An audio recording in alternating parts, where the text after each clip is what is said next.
Salam guys at magandang maulan na umaga sa inyong lahat. Sobrang lakas nga pala ng ulan at hangin kagabi. Buong magdamag ng umulan kaya basang-basa na naman yung paligid. Kaya naman samahan nyo kami guys sa isa na namang maulan na dialysis day ni Habi. Ayan nga at kanina pa nga ako hinihintay ni Habi sa loob ng sasakyan. At kapag nga talagang ganitong maulan na panahon ay sobrang sarap pang matulog sa umaga. Pero dahil nga talagang hindi natin pwedeng ipagpaliban yung dialysis session ni Habi, kaya kailangan talaga nating bumangon at gumayak ng maaga. Sobrang nilalambig nga ako dito guys kahit number 1 lang yung aircon ng sasakyan. Sinabihan ko na nga rin si Habi na dahan-dahan lang sa pagdadrive. Ang dami kasing lubak-lubak yung daan dito tapos sobrang madulas pa. Ayan nga at sira-sira nga rin yung daan kaya naman palaging nasisira yung gulong ng sasakyan. At before pa nga kami dumiretso ng ospital ay dumadaan nga rin talaga kami dito muna para bumili ng agahan namin. Bumibili na rin ako ng kaunting kakanin para may makain si Habi mamaya pagkagising niya. Madalang lang kasi ako magluto kapag umaga guys, lalo na kapag ganitong dialysis day,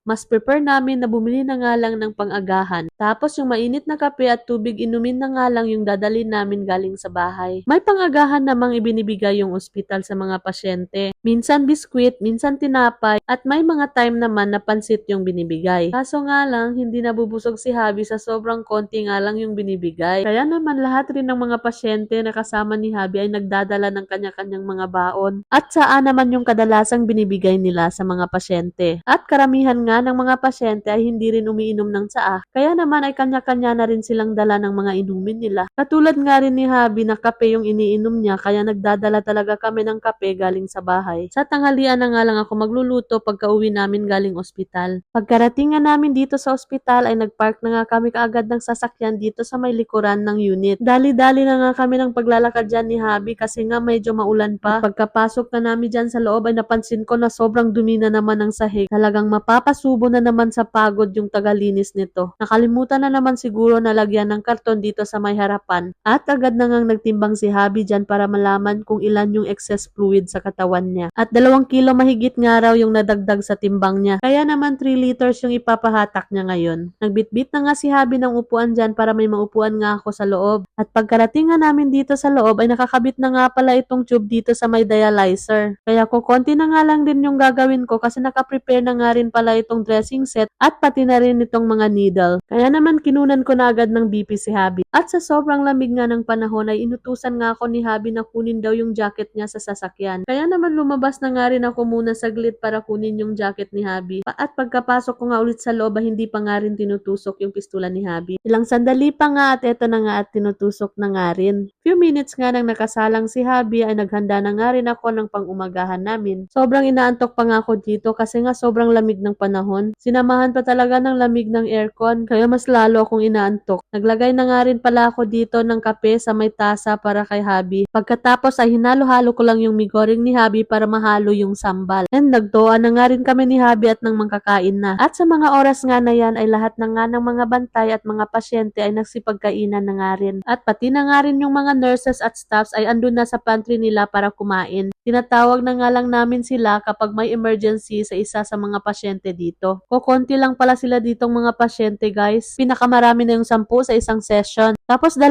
session lang isang araw. Public hospital nga pala ito guys kung saan nagda-dialysis si Happy. Dito nga lang pala ito sa isang maliit na bayan dito sa Malaysia. At ayan nga at may nagbigay ng ponkan sa amin. Malapit na kasi yung Chinese New Year kaya may paganito na dito. At nang makatulog na nga si Habi ay gagawa nga ako ng tinatawag namin dito na batu-batu. Hindi lang ako sure guys kung anong tawag nito sa ibang center or anong tawag nito dyan sa mga dialysis patient natin sa Pilipinas. Basta ito yung ginagamit na parang stopper ng dugo. Sa tuwing pagkatapos ng dialysis at tinatanggal na yung needle sa pistula. Bali ang ginagawa nga namin ay binabalot namin itong cotton dito sa may gauze at pagkatapos ay tinutupi yung magkabilang dulo at saka pa namin pinalilibutan ng plaster. At kapag nga gumagawa ako nito ay dinadamihan ko na para hindi na nga araw-araw ako gumagawa. Sobrang dali nga lang nitong gawin. Kaya naman wala pang kalahating oras ay natapos ko na yung para gamitin ni Habi for 2 weeks. Nakaredy na nga rin itong itutusok na iputin kay Habi before pa matapos ang session. Bale, 2 tig 2,000 ay yung nga pala yung iputin ni Habi. Twice a week na tinuturok sa kanya every Monday and Friday. At pagkatapos nga ng 4 na oras na session, ay eto nga tinuturukan na nga ng iputin itong tube ni Habi before tanggalin sa pagkasama. salang. At pagkalabas nga namin ng unit ay kabaliktaran na naman ng panahon. Kung kaninang umaga nga ay sobrang lamig at ngayon naman ay sobrang init. At si Habi nga ay huli nang pumasok sa sasakyan kasi nga hihintayin niya nga muna na lumamig ng konti yung sasakyan. Nang pauwi na nga kami ay napansin namin na may ulan na namang paparating. At pagkarating nga ng bahay ay dali-dali na nga ako naghanda para pananghalian namin ni Habi. Pagkatapos ko ngang nagsaing ay inatupag ko na nga rin agad itong gulay. Ito nga palang sari-saring gulay na nabili ni Habi kahapon ang lulutuin ko. Bali gigisahin ko nga lang pala ito at sasahugan ng dried shrimp or udang kering kung tawagin namin dito sa Malaysia. Hiniwa-hiwa ko lang sa maliliit itong mga gulay kasi sobrang laki naman ng hiwa nito. Pagkatapos nga ay agad ko nang sinimulang magluto. Ginisa-gisa ko na muna yung dinikdik kong bawang, sibuyas at sili. Pagkatapos ay sinunod ko na yung udang kering. Hinihiwalay ko nga pala itong kalabasa kasi inuuna kong ilagay kasi matagal siyang lumambot. Nilagyan ko na rin ng tubig para mas mabilis na lumambot. At nung medyong paluto na nga ay nilagay ko na nga rin itong mga natitirang gulay. Hinalo-halo ko lang para pumantay yung pagkaluto. Pagkatapos ay nilagyan ko na ng asin at pampalasa. At konting mekos-mekos pa nga ay luto na nga ang ating ulam. At agad na nga rin ako naghain at tinawag ko na nga rin si Habi at nang makakain na nga kami. At before nga kami kumain ay nagdoa na muna kami para magpasalamat sa biyayang nasa harapan namin. Nagsandok na nga ako dyan at nilagyan ko ng plato namin. Share talaga kami kapag kumakain ni Habi guys. Kahit pa nga kung sa labas kami kumakain ay share pa rin. Maliban na lang sa iba yung gustong kainin ni Habi sa gusto kong kainin. So kain tayo guys! And that's all for today. Thank you for watching. See you on my next vlog.